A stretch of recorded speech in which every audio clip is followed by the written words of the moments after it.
Di salah satu ruang perawatan RSUD Dr. Sugiri inilah Ferry Bambang Prastio, warga desa Pelabuhan, Kecamatan Mantuk, Lamongan, mendapatkan perawatan serius dari petugas medis. Seluruh kulit pria berumur 36 tahun ini mengelupas. Bahkan petugas terpaksa mengambil sedikit demi sedikit kulit yang mengelupas ini di bawah pengawasan dokter spesialis kulit. Kondisi kesehatan pasien yang semakin menurun membuat pihak rumah sakit melakukan pengawasan yang ketat terhadap warga desa Pelabuhan ini. Menurut Ferry Bambang Prastio, sebelum dirawat di rumah sakit maupun puskesmas, dirinya sempat meminta obat kejang-kejang ke tempat praktek petugas kesehatan di desanya. Kepada petugas tersebut, Ferry sudah mengatakan alergi obat penisilin dan akhirnya diberikan obat yang tidak mengandung penisilin. Namun setelah obat tersebut diminum, muncul bintik-bintik hitam di sekujur tubuhnya.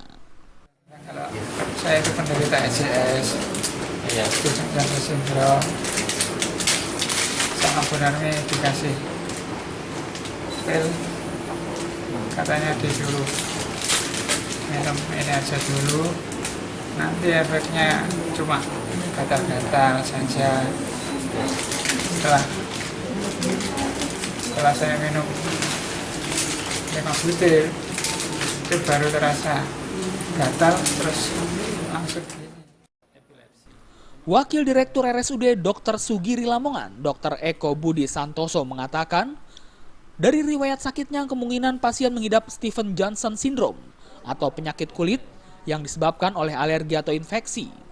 Dan untuk mengoptimalkan pengobatan, pasien dirawat dengan pengawasan 3 dokter, yakni spesialis kulit, spesialis saraf, dan juga spesialis penyakit dalam.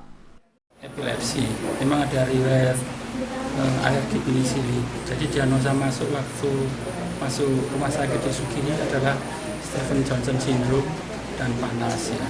Kemudian penderita sudah dirawat oleh 3 dokter, yaitu dokter saraf oleh karena pasien punya penyakit epilepsi. Kemudian oleh karena ada kelainan kulit, dirawat juga dokter kulit dan ada dokter penyakit dalam juga karena ada infeksi di tubuhnya. Proses penyembuhan warga desa Pelabuhan Kecamatan Mantuk ini diperkirakan membutuhkan waktu yang lama karena kulit yang melepuh sekitar 90%. Kejadian ini diharapkan menjadi pelajaran bagi warga lain agar berhati-hati dalam konsumsi obat. Dari Lamongan, Jawa Timur, Tim Liputan melaporkan.